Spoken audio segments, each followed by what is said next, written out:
Bonjour à toutes et à tous et bienvenue à cette nouvelle édition des rendez-vous agri-urbains. Ces webinaires sont rendus possibles grâce au soutien du ministère de l'Agriculture, des Pêcheries et de l'Alimentation du Québec, ainsi que du ministère de l'Emploi et de la Solidarité sociale. Aujourd'hui, nous avons le plaisir d'accueillir Paola Clérino et Agnès Lelièvre d'AgroParisTech pour une présentation consacrée à Urbana, un outil développé pour évaluer la durabilité des projets d'agriculture intra-urbaine professionnelle. Donc, de nos jours, l'agriculture urbaine prend une grande diversité de formes et répond à de multiples objectifs, qu'ils soient productifs, sociaux, environnementaux ou éducatifs. Cette diversité soulève toutefois un défi important. Comment évaluer de manière cohérente la durabilité des projets aux réalités très différentes?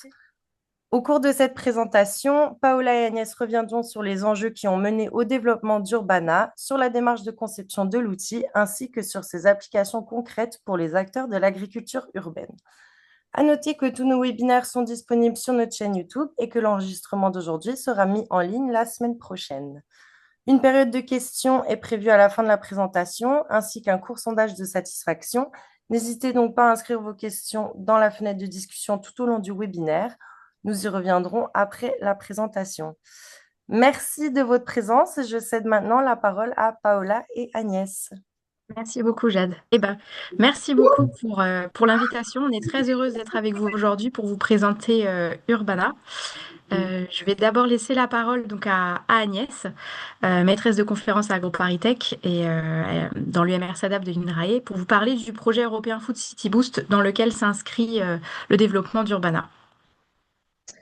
Donc, bonjour à toutes et à tous. Donc voilà, donc en fait, on va juste très rapidement, Paola va vous présenter, celle qui va porter la majorité du webinaire. Elle va vous présenter un peu toute la démarche, mais juste pour rappeler qu'on a été financé par plusieurs projets. Le dernier en cours, qui est 2024-2028, un projet Food City Boost européen. Vous voyez qu'il y a un objectif un peu plus large, hein, que juste notre outil, bien sûr, sur les impacts et les risques liés aux différentes formes de l'agriculture urbaine. Donc, le principe est de regarder l'agriculture urbaine, comment elle s'insère, comment elle se relie au rural autour, et un peu quels sont les impacts et les risques et quelles sont les recommandations à faire pour permettre un développement le meilleur possible finalement de l'agriculture urbaine, hein, avec des dimensions économiques, environnementales, sociales, techniques et d'innovation. Vas-y, Paola, dans ce projet, il y a plusieurs work packages. Vous voyez, donc il y en a 9. En particulier, donc, il y a un work package 7 qui est sur les outils d'évaluation. Et donc, Urbana a bénéficié de financement dans ce cadre, en faisant partie du work package sur les outils d'évaluation de la durabilité à une échelle locale, à l'échelle d'un projet. Voilà. Donc, c'est juste pour replacer ça un peu plus largement. Et du coup, Agnès. vas-y, Paola. Du coup, je vais passer maintenant à la présentation de l'outil. Je vous propose de commencer avec une partie, on va dire, un peu théorique, où je vais vous décrire le contexte dans lequel on a pensé cet outil, toute la démarche qu'on a adoptée pour le concevoir. Je vais vous présenter rapidement aussi comment se décline son utilisation. Et puis après, on aimerait faire une petite démonstration en live. Donc, je partagerai mon écran pour que vous puissiez voir la plateforme qui est déjà en fait en ligne et accessible. Comme ça, vous pourrez vraiment voir concrètement à quoi pourrait ressembler votre prise en main de l'outil. Voilà, donc moi aujourd'hui je vous parle en tant que coordinatrice de la chaire agriculture urbaine d'AgroParisTech qui a soutenu donc le développement d'Urbana. Donc d'abord, pourquoi un tel outil? Au démarrage, on a pensé au développement de cet outil car on faisait face en France à un développement assez exponentiel de l'agriculture urbaine. Donc, c'est un secteur qui a connu une très forte croissance ces 15 dernières années, avec l'émergence de tout un tas de projets qui prenaient des formes différentes. On avait aussi bien des fermes maraîchères périurbaines que des micro-fermes multifonctionnelles, des initiatives de jardinage collectif, des fermes plus spécialisées en indoor ou en toiture, etc. Et puis des initiatives plutôt privées de jardinage, culture sur les balcons, plus dans l'intra-urbain. Et ce secteur-là, il est loin d'être anecdotique, hein, parce qu'aujourd'hui, l'Observatoire de l'agriculture urbaine et des jardins collectifs en France recense plus de 4200 sites, donc mêlant à la fois les jardins et les fermes urbaines. Nous, on s'intéresse particulièrement aux fermes urbaines professionnelles, donc la catégorie des micro-fermes multi-activités et des fermes plus spécialisées en intérieur. On a mis de côté les jardins collectifs et jardins privés, mais aussi les fermes périurbaines Parce qu'en matière d'évaluation de la durabilité, les fermes périurbaines maraîchères diversifiées se rapprochent quand même pas mal des fermes rurales. Et comme il existe déjà des outils pour évaluer la durabilité des fermes rurales, voilà, elles peuvent en fait utiliser ces outils-là. Donc on s'est vraiment focalisé sur l'intra-urbain et les formes professionnelles dans notre démarche. À l'intérieur de cette catégorie des fermes urbaines professionnelles, on a toute une diversité de projets. On a déjà une diversité de localisation. Donc on retrouve des projets installés en toiture, des projets au sol, des projets en intérieur. On a aussi une diversité de techniques de culture avec des projets qui vont cultiver en pleine terre, mais aussi en bac, en sac ou avec des techniques type hydroponie, aéroponie, aquaponie. Et beaucoup de projets qui vont aussi mixer des techniques de culture, voire même des localisations. Donc un même projet qui peut avoir une parcelle en toiture en bac et puis une parcelle au sol en pleine terre. Et on a aussi évidemment une diversité de fonctions, parce qu'au-delà de la fonction de production alimentaire, les fermes urbaines vont, dans la très grande majorité des cas, allier d'autres fonctions qui peuvent être d'ailleurs plus importantes que celles de la production alimentaire. Ça peut être le support, par exemple, d'activités pédagogiques ou de sensibilisation à l'environnement. Ça peut être l'insertion professionnelle. Ça peut être aussi être le support de biodiversité. Voilà, donc tout un tas de fonctions qui vont s'allier au sein de ces fermes urbaines.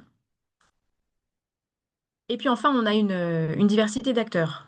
Nous, on a identifié trois grandes catégories d'acteurs ici en France qui gravitent dans l'écosystème, on va dire, agriculture urbaine professionnelle. Les porteurs et les porteuses de projets, donc ça, c'est celles et ceux qui vont gérer la ferme au jour le jour de manière opérationnelle. On a les bailleurs, donc là, ça peut être des collectivités, des bailleurs sociaux, des aménageurs qui vont mettre à disposition du foncier ou des financements pour développer ces projets. Et puis, on a les expertes et experts qui peuvent être des cabinets de consultants, ça peut être des acteurs de la recherche, qui vont conseiller les porteurs de projets et les bailleurs dans le montage des projets, mais aussi dans leur mise en œuvre et puis dans leur suivi. Ces différents acteurs, ils se posent deux questions majeures. Est-ce que les fermes urbaines qu'on développe sont durables et est-ce qu'elles participent bien à la durabilité des villes? Bon, jusqu'à aujourd'hui, il n'existait pas d'outils spécifiquement dédiés à l'évaluation de la durabilité des fermes urbaines. Comme j'ai mentionné tout à l'heure, il existait des outils, enfin il existe des outils pour évaluer la durabilité des fermes en milieu rural.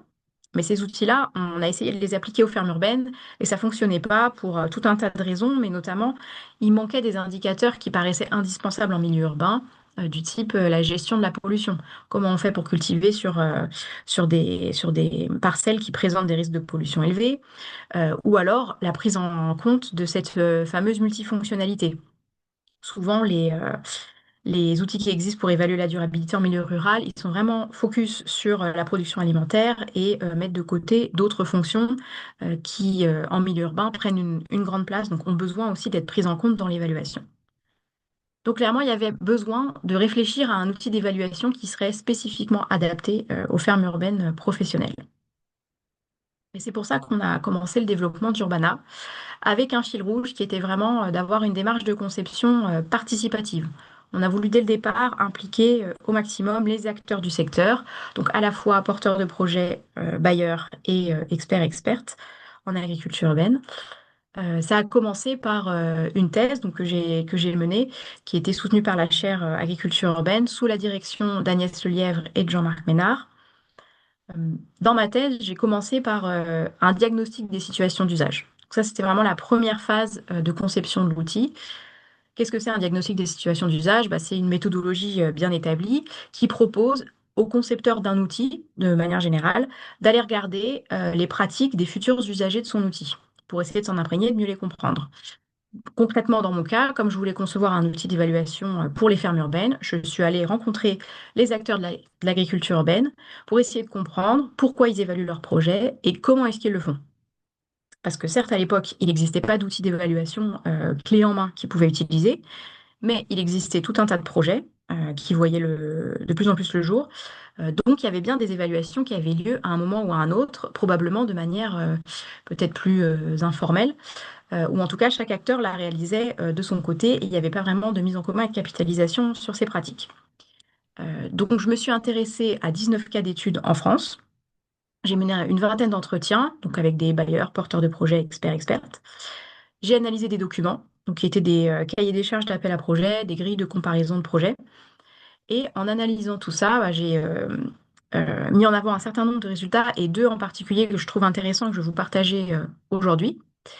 C'est déjà que les acteurs, ils évaluent la durabilité de leur projet dans 5 situations. Souvent, quand on pense évaluation de la durabilité, on pense suivi de projet. On pense pilotage d'un projet, donc mettre en avant des forces et des faiblesses et puis améliorer la durabilité de mon projet. Et là, grâce au diagnostic, on a mis en avant qu'il y avait d'autres situations dans lesquelles on était amené à évaluer un projet. Ça pouvait être à des étapes bien en amont pour affiner une idée de projet. Donc là, j'ai rencontré des porteurs de projets qui utilisaient des critères d'évaluation de durabilité pour affiner leur idée de projet et orienter la manière dont il allait être construit.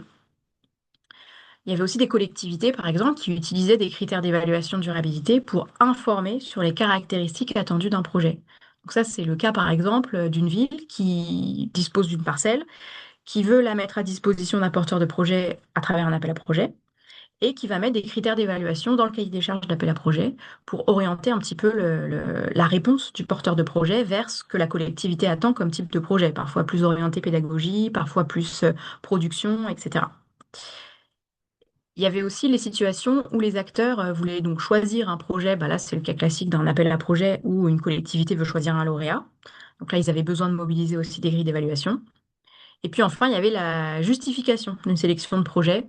Ça pouvait être en interne, comment faire remonter à un élu une décision sur sur la sélection d'un lauréat, comment communiquer auprès des habitants qu'on a sélectionné tel ou tel projet pour l'installer dans le quartier, ou auprès de candidats qui n'ont pas été sélectionnés à un appel à projet. Donc toute une diversité de situations dans laquelle les acteurs sont amenés à évaluer leur projet. Deuxième résultat qui était hyper intéressant, c'était que les pratiques de ces acteurs, elles ont révélé une très large palette de critères d'évaluation. On en a recensé plus d'une soixantaine. Et ces critères d'évaluation, ils n'étaient pas répartis sur les 3 dimensions, on va dire, classiques de la durabilité, donc sociale, environnementale, économique, mais sur 4 dimensions, qui étaient la durabilité externe, la durabilité interne, l'originalité et l'innovation dans le projet, et puis la crédibilité du porteur de projet. Là, je vais vous donner rapidement des exemples de ces critères qu'on a identifiés. Dans la dimension durabilité externe, là, les acteurs, ils regardaient comment est-ce que leur projet contribuait à la durabilité du quartier, de la ville, voire à des échelles plus vastes, comme par exemple participation à la lutte contre les changements climatiques. En tout, on a recensé 35 critères dans cette dimension, et ça pouvait être par exemple l'inclusion des populations vulnérables ou l'accès à une alimentation locale de qualité. Sur la deuxième dimension, durabilité interne, là, les acteurs, ils regardaient si leur projet il était cohérent techniquement, est-ce qu'il était solide économiquement parlant, est-ce qu'il respectait les différents aspects réglementaires liés à une pratique agricole en ville. Là, on a recensé 22 critères qui pouvaient être, par exemple, la solidité du plan de financement ou l'éthique dans la gestion du personnel. Sur l'aspect innovant du projet, là, on a recensé 5 critères autour de la participation à l'évolution des connaissances ou encore l'originalité du projet. Cet aspect innovant, il n'était pas anecdotique dans les évaluations parce que je l'ai retrouvé dans la quasi-totalité des cas d'études. Donc l'innovation, c'était vraiment un aspect important qui était mis en avant dans l'évaluation de la durabilité des projets en agriculture urbaine. On avait besoin d'innover pour être durable. Et des critères qu'on a recensés, c'était par exemple la capacité d'un projet à être répliqué ou la participation à la diffusion de nouvelles connaissances via le lien avec des projets de recherche, par exemple, la récolte de données, le partage de données. Et enfin, on avait une dimension sur la crédibilité du porteur de projet. En France, on a beaucoup de projets qui sont portés par des acteurs en reconversion qui ne sont pas forcément issus du monde agricole. Donc la crédibilité du porteur de projet, c'était quelque chose qui était évalué dans tous les cas d'études. On essayait de regarder si le profil du porteur de projet était en adéquation avec le projet qui était proposé, est-ce qu'ils avaient les bonnes compétences en matière de maraîchage ou de techniques de culture qui étaient proposées dans le projet. Et là, on a recensé 5 critères. Donc au final, on a réuni ces 67 critères dans une base de données et on a ensuite recensé également les indicateurs qui étaient utilisés par les acteurs. La différence entre critères et indicateurs, donc un critère, c'est vraiment ce que je vais utiliser pour servir de base à mon jugement. Donc par exemple, je vais avoir un critère qui peut être la gestion de l'eau. L'indicateur, c'est ce qui me permet d'estimer ce critère. Donc là, je suis plus dans la précision. Un indicateur de gestion de l'eau, ça peut être un indicateur quantitatif, quelle est la quantité d'eau que j'ai consommée à l'année sur ma ferme, mais ça peut être aussi qualitatif. Quel est le type de système d'irrigation que j'ai mis en place sur ma ferme. Donc on a recensé en tout 130 indicateurs dans ces 19 cas d'études. Et ce qui était intéressant à remarquer, c'était que près de 80% de ces indicateurs utilisés par les acteurs sont qualitatifs. Donc très souvent, on pense évaluation égale quantification égale chiffre. Là, on voit que dans la pratique, bah non, les acteurs, en fait, ils utilisent très majoritairement des indicateurs qualitatifs, beaucoup en réponse oui-non, notamment pour des facilités, bah, pour réaliser l'évaluation et pour des facilités aussi d'accès aux données. Parce qu'on n'a pas toujours accès à des mesures de suivi chiffrées sur les fermes. Et notamment quand on est sur des évaluations ex ante de propositions de projet pour être lauréat et bénéficier d'une parcelle. Donc là, je vous ai mis des exemples d'indicateurs qu'on a recensés. Ça pouvait être le chiffre d'affaires à l'année de -1. Est-ce que les activités de la ferme ont été validées et co-construites avec des habitants du quartier? Et où est-ce que les espaces de culture disposent d'éclairage naturel en relation avec le confort pour les personnes qui travaillent sur l'exploitation. Donc ça, c'était la première grosse phase de diagnostic. Ensuite, on a eu une phase d'atelier de conception. Donc là, j'ai mené 2 ateliers de conception, toujours avec les acteurs du secteur, donc des bailleurs, des porteurs de projets et des expertes. Ces ateliers de conception avaient pour but de déterminer les usages que les acteurs attendaient pour cet outil et ses fonctionnalités. Pour animer ces ateliers, en fait, on partait d'une idée un petit peu utopique, on va dire, qui était la suivante. Essayons de concevoir un outil générique qui permettrait une évaluation sur mesure. Parce que c'était un peu ça le gros challenge avec la conception d'Urbana. On sait qu'on a toute une diversité de projets qui s'insèrent dans une diversité de contextes avec une diversité d'acteurs, mais on voudrait avoir un seul outil qui permettrait d'évaluer les projets dans toutes ces situations. Comment faire? Donc on est parti de cet objectif un peu voilà, utopique. On a déjà ajouté bah, les résultats du diagnostic. Donc là, j'ai représenté ça schématiquement. On n'ira pas dans le détail de chaque branche, mais c'est pour vous donner plus une idée du raisonnement qu'on a eu. Donc on partait de cette idée voilà, de départ, l'outil générique qui permet une évaluation sur mesure. On a rajouté bah, les usages en fait, qu'on a identifiés lors du diagnostic. Donc on peut utiliser l'outil bah, pour affiner une idée de projet, pour informer des porteurs de projet, pour choisir, pour justifier notre choix ou pour suivre un projet en cours. Et puis ensuite, grâce aux ateliers, donc les 2 ateliers qu'on a menés, eh ben, on a pu augmenter les possibilités d'usage et de fonctionnalité pour l'outil. Donc on voit que les acteurs qui ont participé aux ateliers nous ont vraiment apporté des nouvelles idées. Et au total, on a identifié 18 usages et 51 fonctionnalités potentielles pour l'outil. Donc des fonctionnalités que les acteurs s'attendaient à avoir et qui leur permettraient de plus facilement réaliser leurs évaluations au quotidien. Là, je vous ai mis un petit zoom sur une branche pour vous donner une idée. Donc derrière, qu'est-ce qu'on entend en fait derrière usage? C'est pourquoi est-ce que la personne va utiliser Urbana? Bah, ça peut être pour suivre un projet qui est mis en œuvre. Quand on suit un projet mis en œuvre, bah, on peut aussi bien le suivre en interne que pour le pilotage, que vouloir communiquer en externe des impacts potentiels. Et donc ces différents usages, ils impliquent différentes fonctionnalités dans l'outil. Si je veux suivre mon projet en interne pour le piloter, bah, je vais avoir besoin que l'outil me permette d'identifier les forces et faiblesses de mon projet, comme ça je vais pouvoir le réorienter. Si je veux communiquer en externe, là il va falloir que l'outil m'aide à identifier les impacts qui sont les plus pertinents à communiquer en fonction de la cible. Donc, voilà un peu comment est-ce qu'on a avancé sur ces ateliers.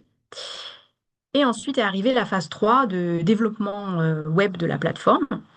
Là, on s'est demandé bah, à quoi est-ce qu'allait ressembler l'outil. On a eu donc aussi la participation de 2 développeurs web, Django Yang et Karnel Mekbleto, et d'une graphiste, Claire Pinchot, pour nous aider sur l'interface et l'identité visuelle de l'outil.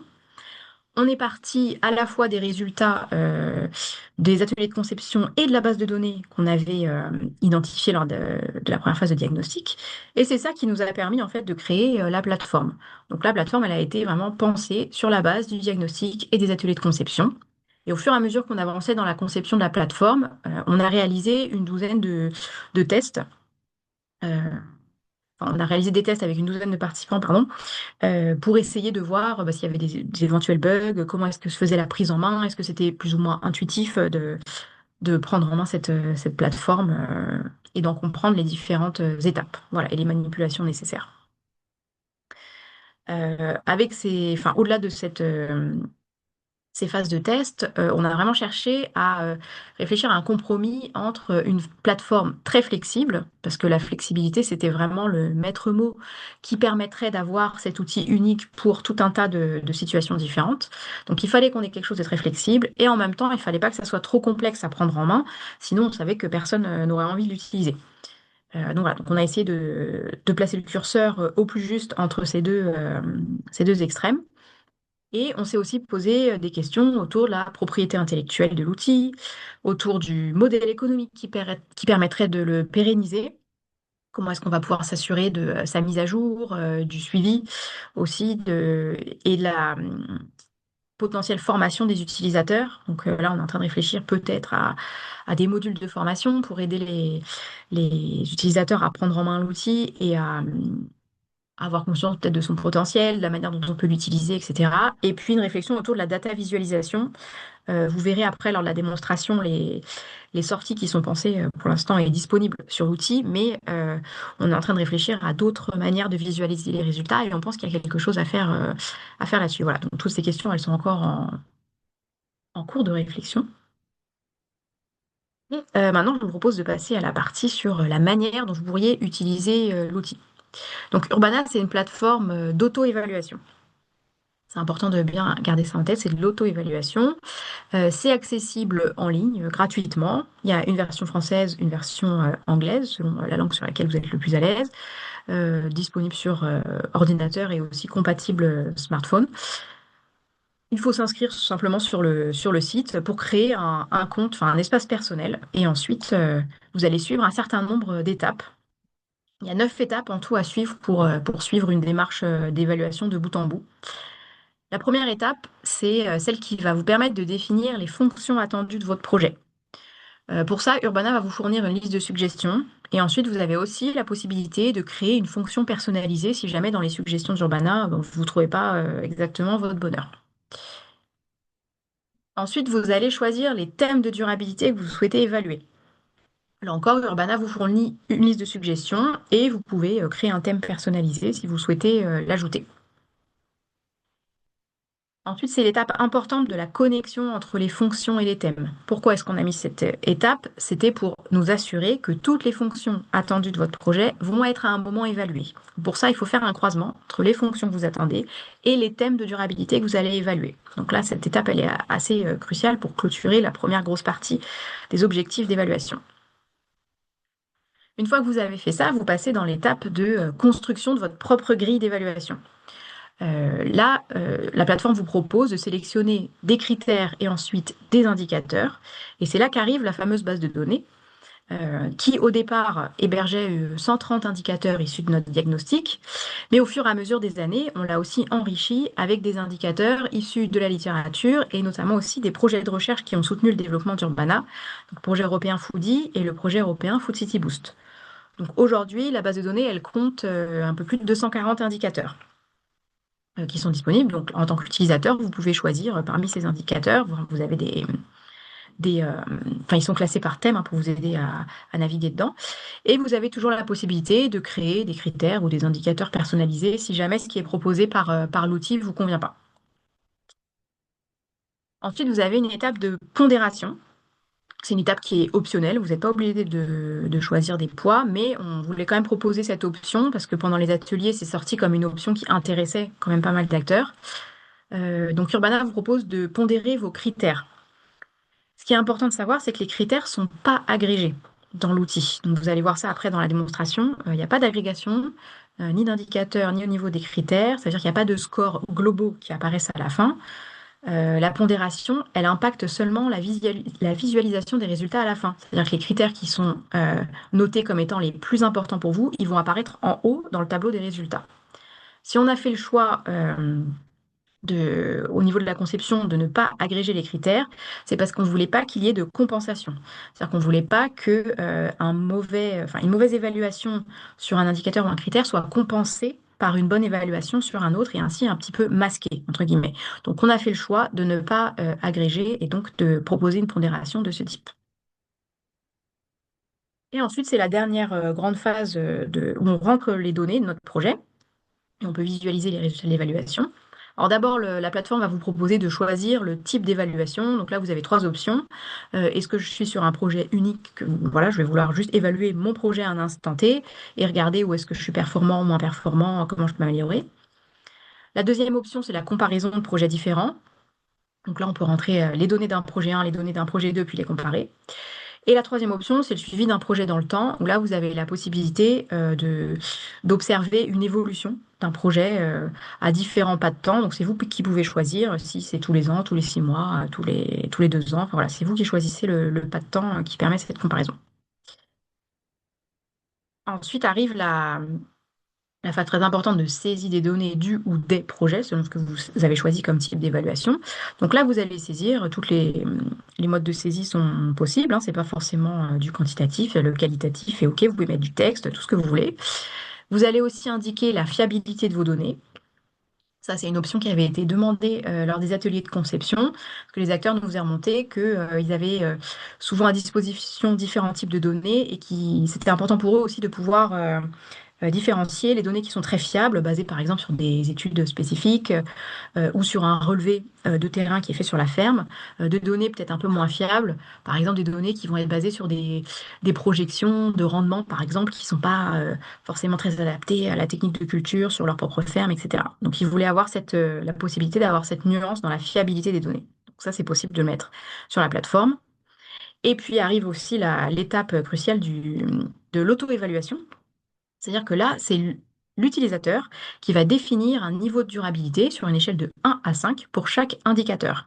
Donc, il n'y a pas de calculs qui sont faits dans l'outil. C'est vraiment un outil d'auto-évaluation non normatif. C'est l'utilisateur qui, en fonction de son projet, en fonction de la donnée qu'il a rentrée, va dire s'il trouve que la donnée, elle est durable sur une échelle de 1 à 5. Et là, on répète l'exercice pour tous les indicateurs.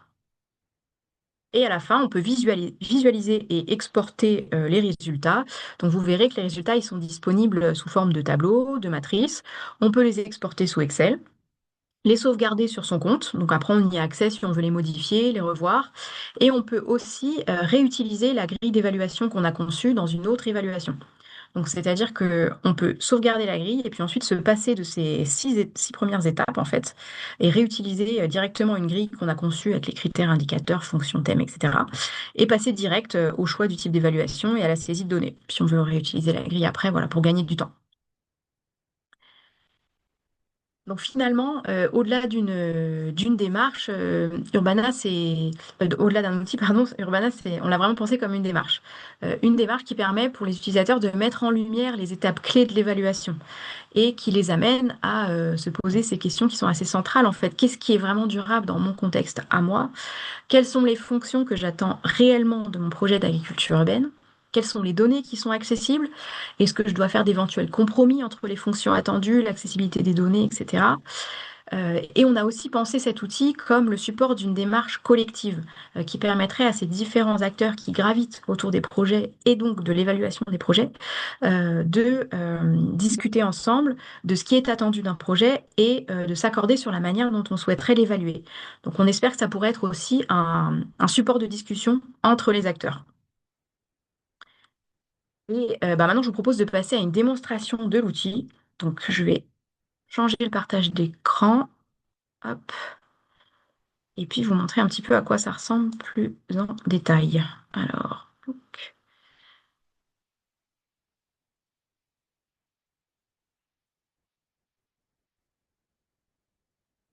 est-ce que là, vous voyez bien la plateforme? Oui, on voit. Super.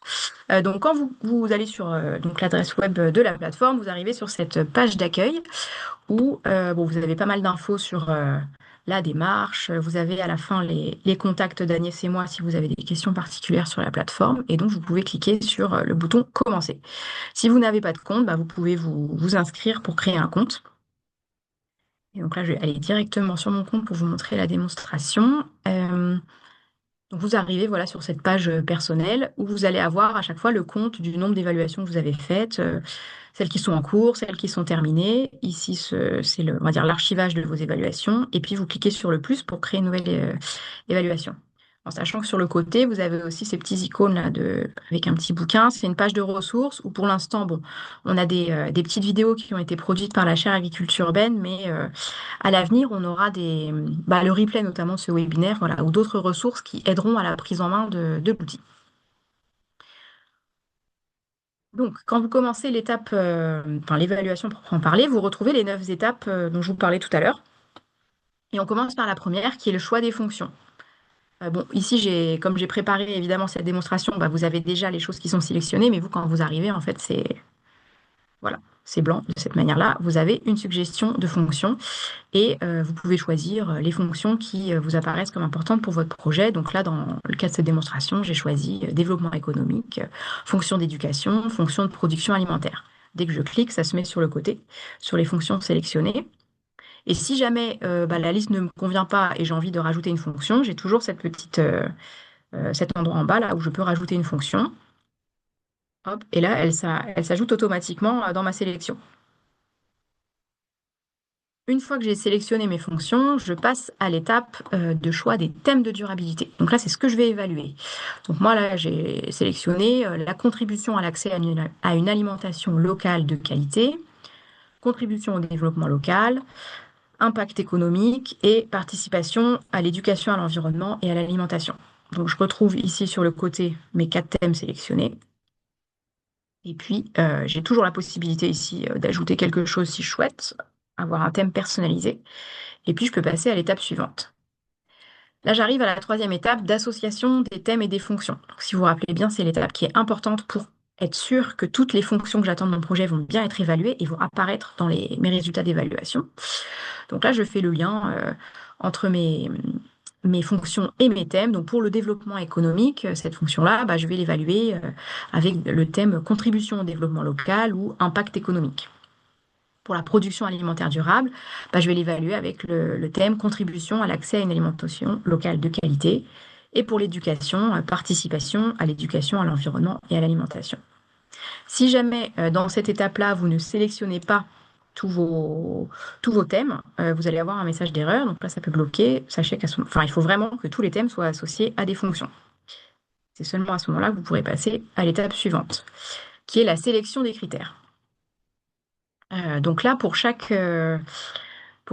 thème de durabilité que vous avez choisi, vous allez avoir en dessous une proposition de critères qui sont liés à ce thème-là. Vous pouvez choisir ce que vous voulez. Donc là, pour contribution à l'accès à une alimentation locale de qualité, moi j'ai mis consommation locale et accessibilité de la production. Et vous pouvez toujours ajouter un critère personnalisé si jamais ce qui est proposé là ne vous convient pas. Pour la contribution au développement local, j'ai choisi la création d'emplois. Et pour l'impact économique, diversification des revenus, voilà, et participation à l'éducation et à l'environnement, l'accueil de groupes scolaires. Une fois que j'ai choisi tous mes critères, je peux passer à l'étape de sélection des indicateurs. Donc là, si vous vous souvenez, les indicateurs, c'est ce qui va me permettre d'estimer mon critère. Donc pour chaque critère, Urbana me propose un certain nombre d'indicateurs et je peux choisir s'il y en a un qui me paraît pertinent dans ma situation. Pour la consommation locale et l'accessibilité de la production, là j'ai choisi vente locale de la production, qui est un indicateur qualitatif. Pour la création d'emplois, j'ai choisi le nombre d'emplois créés. Pour l'impact économique, j'ai choisi le pourcentage des revenus qui est généré par mon activité principale. Bon, là, il y a des fourchettes indicatives qui sont données à titre d'information. Et pour la participation à l'éducation, à l'environnement et à l'alimentation, j'ai choisi est-ce que j'organise des ateliers pour les scolaires qui sont gratuits, payants ou non existants. Voilà. Donc pour chaque critère, il faut que j'ai au moins un indicateur, mais je peux en choisir plusieurs. Si je veux, c'est vraiment au choix. Mais il faut en avoir au moins un pour qu'on soit en mesure de l'évaluer. Ensuite, j'arrive à l'étape optionnelle de pondération des critères. Là, j'avais préalablement assigné des poids, mais quand vous arrivez pour la première fois sur cette page-là, tout est au niveau 3.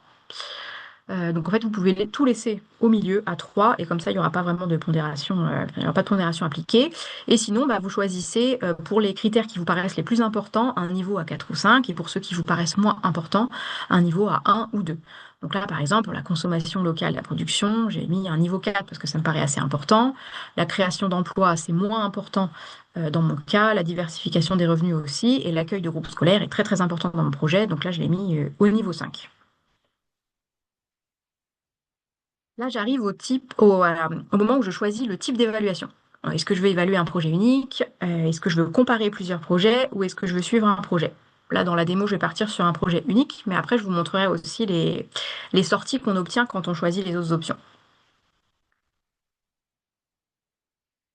Donc, quand je suis sur le projet unique, voilà, je vais avoir chaque indicateur qui s'affiche et on va me demander à chaque fois de remplir la donnée de mon projet. Donc, pour l'indicateur vente locale de la production, donc je peux rentrer ce que je veux en fait, hein. Je peux mettre oui, non, je peux dire oui dans des épiceries sociales et solidaires du quartier. Enfin voilà, on peut taper tout ce qu'on veut en fait dans les données du projet. C'est aussi un moyen de garder en mémoire ces éléments-là.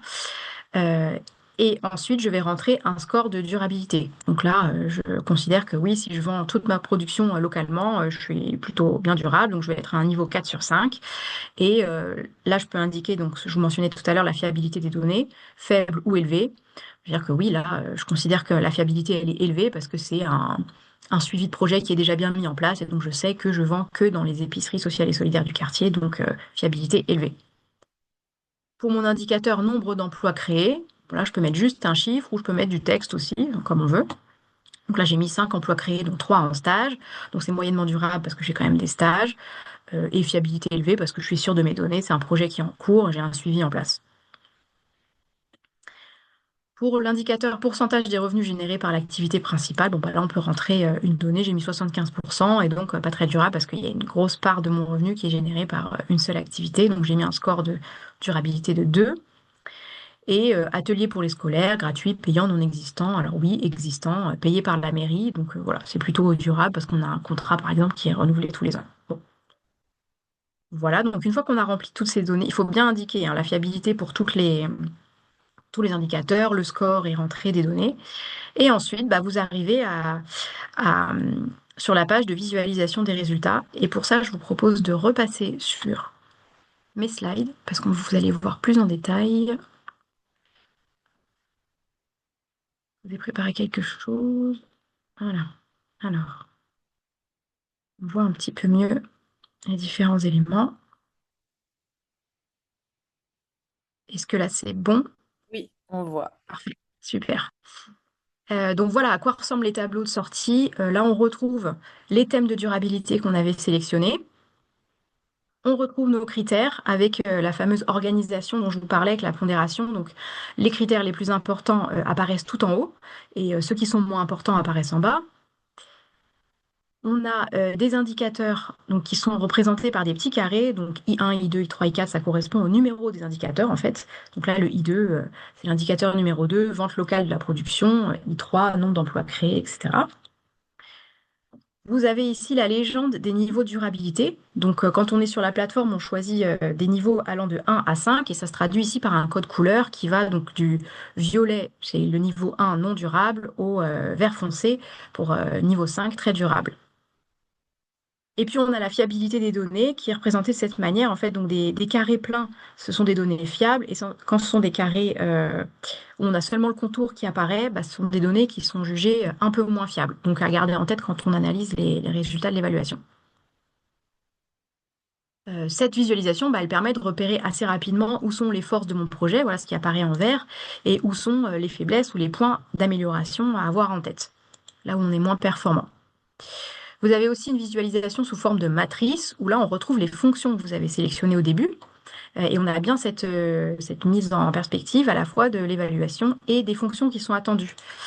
Et donc là, vous voyez assez rapidement bah, où est-ce que vous avez des fonctions qui sont bien assurées par le projet, ou est-ce qu'à l'inverse, il y a des fonctions qui étaient attendues au départ, qui finalement ne sont pas encore très bien assurées par le projet, donc là où il faudrait s'améliorer. Si jamais vous choisissez des options de comparaison de projet, là, vous allez tomber sur ces grilles-là où vous avez la comparaison d'un projet 1 et d'un projet 2. avec les données spécifiques à chaque projet. Et donc là, typiquement, une collectivité qui souhaite sélectionner un lauréat pour un appel à projet, ça peut aider à avoir une vision globale de différents candidats et, voilà, et aider à la sélection d'un lauréat. Et puis la troisième option, c'est le suivi dans le temps. Donc ici, j'ai mis un exemple avec des étapes en 2024-2025, mais vous pouvez mettre le pas de temps que vous voulez. Et vous rentrez ensuite les données spécifiques à votre projet. Et vous pouvez voir là, dans l'exemple, que le projet s'est amélioré en un an. Il y a des performances qui se sont améliorées sur les trois critères. Voilà, donc finalement, Urbana tel que je vous le présente aujourd'hui, c'est une toute première version. Nous, on envisage évidemment des améliorations à venir avec ces fameuses formations, peut-être pour les utilisatrices et utilisateurs de la plateforme, des modules en ligne. Cette réflexion autour de la data visualisation, parce que pour l'instant, voilà, on est sur ces tableaux matrices, mais on aimerait pouvoir aller plus loin. On a évidemment envie d'avoir un retour aussi sur l'usage réel de la plateforme, qui est-ce qui l'utilise, comment est-ce que c'est utilisé, pourquoi, etc. Et puis évidemment de l'amélioration aussi, à la fois de l'interface, et puis sur la base de tous les retours qu'on pourrait avoir des usagers de la plateforme, voilà, essayer de l'améliorer. Donc finalement, aujourd'hui, c'est vraiment que le début de cette aventure d'Urbana. Voilà, je vous remercie beaucoup pour votre attention et puis on écoute avec grand plaisir et attention vos questions.